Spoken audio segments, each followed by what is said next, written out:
Uma menina chamada Ana Lídia Braga foi brutalmente assassinada em Brasília na década de 1970. Em plena ditadura militar, o caso chamou a atenção da imprensa e chocou todos.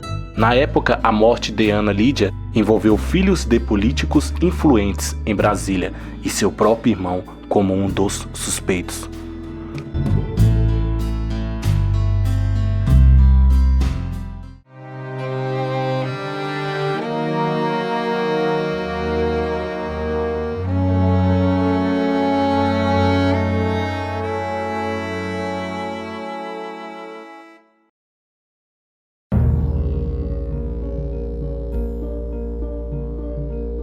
Terça-feira, 11 de setembro de 1973, Brasília, Distrito Federal. O país estava afogado pelo período mais cruento da ditadura militar. Com ordens do presidente Médici, a imprensa vivia amarrada pela censura. A lista de presos políticos, de exilados, de mortos e de desaparecidos crescia especialmente com os cada vez mais duros ataques do exército à guerrilha do Uruguai. Brasília era cidade pela metade, prédios construídos, urbanização precária, largas áreas desabilitadas, edifícios públicos planejados, porém não executados. Não havia nenhuma das três pontes. O único acesso ao Lago Sul era pelo balão do aeroporto. A Asa Norte era um deserto. Tinha poucas construções. Não havia nenhum ponto de ônibus na W3 Norte. E a L2 Norte tinha recebido asfalto naqueles dias. Autódromo, estádios e centro de convenções estavam sendo construídos. O parque da cidade não existia.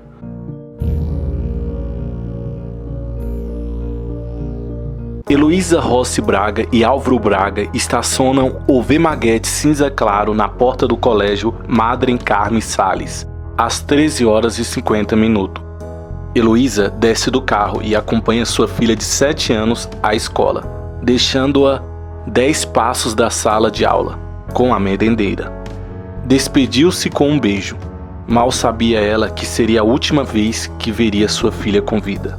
Heloísa e Álvaro eram funcionários públicos do Departamento de Serviço Pessoal da ODASP. Ana Lídia estudava de manhã, estava na primeira série. Mas às terças e sexta-feiras, à tarde, tinha aula de reforço, onde ficava das 14 horas às 16h30, quando a empregada da família vinha buscá-la. Benedito Duarte da Cunha, 31 anos, jardineiro da escola, viu quando Ana Lídia chegou e notou que um homem alto, magro, claro, cabelos loiros, calça marrom ou verde oliva, tipo militar, e com um livro vermelho na mão, chama a menina. Os dois saem normalmente pelo portão, sendo que Ana Lídia não grita e nem resiste. Relata o jardineiro que este homem já estava no pátio da escola, escorado em uma árvore quando Ana Lídia desceu do carro dos pais. Diva Aparecida dos Santos, 32 anos, dona de casa, estava em frente ao barraco que possuía, decorrente de uma invasão na 604 Norte. E ela viu que Ana Lídia estava passando. Ela achava que ela estava voltando da escola, seguida atrás de um rapaz de cor morena, estatura mais baixa e cabelos ondulados. Já Tomé Marcelo da Cunha, garotinho de 9 anos, viu quando a menina entrou com um homem em um táxi, um Fusca vermelho, e seguiram na direção Universidade de Brasília, UNB. Às 16 horas, terça-feira, Álvaro Braga é procurado por sua esposa Heloísa, na qual estava bastante nervosa, para informar que Ana Lídia não havia assistido às aulas. A irmã madre Celina havia ligado para Heloísa no trabalho, depois que a empregada da família apareceu para buscar a menina para confirmar que ela não havia sido deixada na escola. Com a confirmação da ausência, começam as buscas. Álvaro volta para sua casa na esperança de que a família esteja lá, mas não a encontra. Pede ajuda ao filho e à namorada dele para procurá-la. Percorrendo os arredores da escola e descampados da Universidade de Brasília, às 17 horas, a polícia é avisada do desaparecimento de Ana Lídia e as buscas são intensificadas.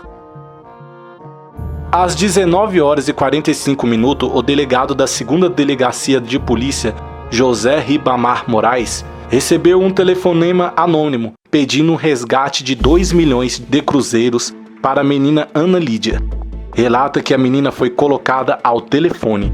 Chorava e pedia pela mãe. Nenhum outro contato é feito. Um funcionário do supermercado, sabe, da 405/Norte, encontra nesse mesmo dia, sobre uma pilha de sacos de arroz, uma carta endereçada a Álvaro Braga. Em texto escrito à máquina, no envelope manuscrito, o sequestrador exige 500 mil cruzeiros pela devolução de Ana Lídia. O dinheiro deve ser colocado num local próximo à Ponte Bragueto até sexta-feira, dia 14.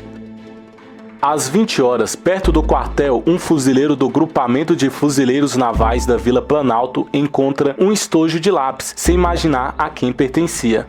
Logo após, a polícia encontrou os cadernos da menina, jogados à margem da pista do Grupamento de Fuzileiros Navais. A boneca Suzy que ela levava para a escola é encontrada pela filha de um fuzileiro naval. Intensificam-se as buscas perto deste local. Às 13 horas do dia 12 de setembro, o agente Antônio Moraes de Medeiros estava descansando da busca pela menina. Ele vê um rato passando e entrando em uma toca. Com sinais de ter sido remexida recentemente, ao remover a terra, encontrou o corpo. Além das madeixas de cabelo de Ana Lídia e 2 marcas de bota ou coturno. O corpo de Ana Lídia estava numa vala rasa no cerrado próximo ao Centro Olímpico da UNB. A menina foi enterrada nua de bruços e com a face comprimida contra o chão. O local era praticamente deserto. A perícia consta que antes de ser assassinada, Ana Lídia foi torturada. Seus cabelos loiros foram cortados de forma irregular, bem rente ao couro cabeludo. Os cílios da metade interna da pálpebra superior esquerdo foram arrancados. Havia escoriações e manchas roxas por todo o corpo, sinais de que ela foi comprimida ou arrastada pelo cascalho. O laudo do exame cadavérico, realizado em 12 de setembro, consta que Ana Lídia foi estrupada depois de morta, por apresentar lesões características post-mortem. A vagina e o ânus ficaram dilacerados. No local foram encontradas 2 camisinhas usadas e papel higiênico com esperma. Laudos do Instituto de Medicina Legal e do Instituto de Criminalística comprovariam depois que os espermas eram de uma mesma pessoa. Ana Lídia foi morta entre 4 horas e 6 da manhã, do dia 12, por asfixia. Ela teve o rosto comprimido contra a terra, sem chances de respirar pela boca e nariz. Ela passou 17 horas com o assassino. A polícia diz que o irmão da menina, Álvaro Henrique Braga, é o principal suspeito de ter buscado a menina na escola. O jardineiro Benedito reconheceu como o homem que levou Ana Lídia da escola, pesando ainda sobre ele o envolvimento com drogas e dívida com os traficantes, e que o sequestro da irmã seria um modo de liquidar a dívida. Os pais defendem Álvaro Henrique, dizendo que o mesmo estava no banco de trás quando deixaram a menina na escola. Sendo confrontados pelo depoimento do jardineiro, que disse que não havia mais ninguém no banco traseiro, além do jardineiro Nair Gomes Pinto, 13 anos, estudante do colégio, também contou que não viu mais ninguém no banco de trás do carro dos pais de Ana Lídia. Em depoimento à polícia, Álvaro Henrique confessou ter consumido maconha apenas 3 vezes e revelou que pediria dinheiro emprestado ao pai e amigos para pagar o aborto de 1.500 mil cruzeiros da namorada Gilma Eli Varela Albuquerque, 19 anos, grávida de 1 mês. Álvaro tinha uma Yamaha 100 cilindradas e usava a moto para ir ao cursinho Lazy Vestibulares, na Asa Sul.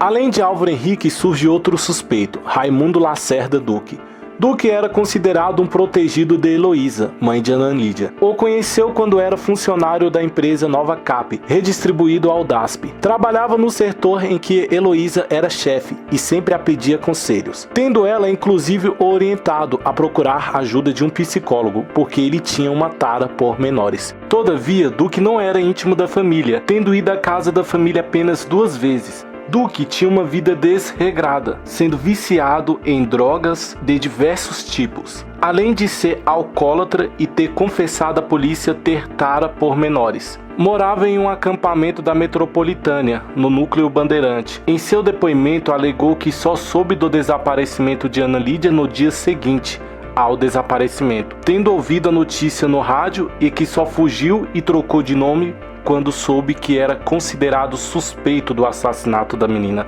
Com as investigações, começou-se a desenhar um quadro perigoso. Ricos e influentes possivelmente estava envolvido no caso. Segundo as investigações, o irmão da vítima, Álvaro Henrique Braga, e sua namorada Gilmar Varela de Albuquerque teriam vendido Ana Lídia a traficantes, entregando-a para Raimundo Lacerda Duque. Ele era um dos principais chefes de tráfico de drogas em Brasília. Além de Duque, estariam ainda com a menina Alfredo Buzaide Júnior, mais conhecido como Buzaidinho, filho do ministro da Justiça Alfredo Buzaide. Eduardo Érico Rezende, mais conhecido como Rezendinho, filho do senador Eduardo Rezende. Com os boatos da investigação de que pessoas importantes estavam envolvidas, o Departamento da Polícia Federal, órgão encarregado pela censura, enviou o seguinte comunicado às redes de televisão e jornais. O comunicado dizia o seguinte: de ordem superior, fica determinadamente proibida a divulgação através dos meios de comunicação social, escrito, falado, televisado, comentários, transcrição, referências e outras matérias sobre o caso Ana Lídia e Rosana. Suspeita-se que, em razão do possível envolvimento de filhos de pessoas importantes no crime, não houve avanço e aprofundamento nas investigações. Nem sequer verificou-se os possíveis compradores das camisinhas nas poucas farmácias que existiam em Brasília, época em que praticamente não se utilizava preservativos. No local onde Ana Lídia foi enterrada havia marcas de pneus de moto, qual a perícia sequer tirou um molde de gesso para comparar a moto de Álvaro Henrique. Em relação ao bilhete encontrado no supermercado, não foi feito exame grafotécnico comparando a escrita à mão com a caligrafia dos suspeitos. O relato falado do suspeito, que coincidentemente era muito parecido com Duque, jamais foi juntado no processo. O promotor relatou posteriormente que, em uma conversa com Álvaro, pai de Ana Lídia, disse a ele: "O senhor perdeu uma filha em circunstâncias trágicas e quer salvar o outro filho? Evidentemente não quer colaborar com as investigações porque sabe que o seu filho participou desse crime. Ele não matou a irmã, mas é coautor, porque tirou a menina do colégio e entregou para esse celerado, esse Raimundo Lacerda Duque. Então o senhor tomou uma decisão utilitária prática." O pai de Ana Lídia disse: "Já perdi uma filha, não vou perder o outro filho." Ele ficou em silêncio. Ou seja, a própria família da vítima parece que não se empenhou mais muito em tentar desvendar o verdadeiro assassino. O inquérito passou a correr sob sigilo. A materialidade estava confirmada. Os indícios de autoria em relação a Álvaro Henrique Braga e Raimundo Lacerda Duque eram fortes. E em razão disso, o Ministério Público ofereceu denúncia contra eles. Os dois acusados tiveram a prisão preventiva decretada, mas acabaram ao final do processo absolvidos. E mesmo com o recurso do Ministério Público e toda a demonstração das provas, o Tribunal de Justiça manteve a absolvição. Em 11 de setembro de 1993, o crime de Ana Lídia prescreveu, sem apontar nenhum culpado. E logo após fui para o Espírito Santo para fazer campanha eleitoral. Era um cunhado do meu pai. E retornei logo então soube desse fato, que eu estava foragido da justiça. Verificou-se posteriormente que, em investigação paralela feita pelos militares, realizou-se uma movimentação para descredenciar as pessoas que serviam como testemunha de acusação, principalmente pelo fato da investigação ter envolvido filhos de políticos influentes em Brasília. Alfredo Buzaide Júnior, ou Buzaidinho, morreu em 1975 num acidente de carro, depois de ter ficado escondido por 2 anos. Eduardo Ribeiro de Rezende, ou Rezendinho, se suicida com um tiro no ouvido em 1990, aos 40 anos, em seu apartamento, no centro de Vitória, Espírito Santo. Raimundo Duque morre em 2005, aos 62 anos, vítima de complicações decorrentes do alcoolismo. Álvaro Henrique Braga é angiologista no Rio de Janeiro, sequestrada e assassinada aos 7 anos. Ana Lídia era a filha caçula do casal Heloísa e Álvaro Braga, funcionários públicos federais. A menina tinha os cabelos loiros e uma fisionomia angelical. Gostava de brincar com os papagaios da igreja São José, que ficava ao lado do colégio onde ela estudava e tinha aulas de piano. Antes de ser sequestrada e assassinada, ela tinha recebido livros de presente dos pais. Em homenagem, Ana Lídia ganhou um parque com seu nome em Brasília. O túmulo de Ana Lídia é um dos mais visitados de Brasília, e ela é considerada santa por alguns fiéis. Tell me this is what you want. You can whisper it soft or you can scream it out loud. 'Cause there's still time to change your mind. But do it now before tomorrow comes.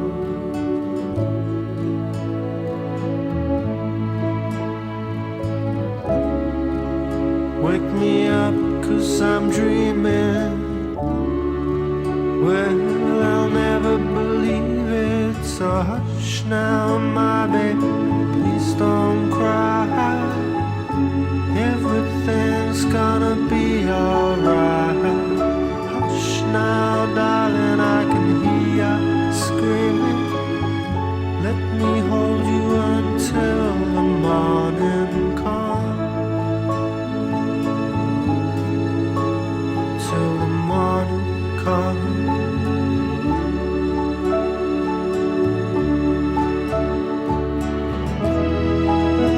The light is fading, but the stars are dancing round. My mind is racing like the clouds across the sky. How did you make me go this far?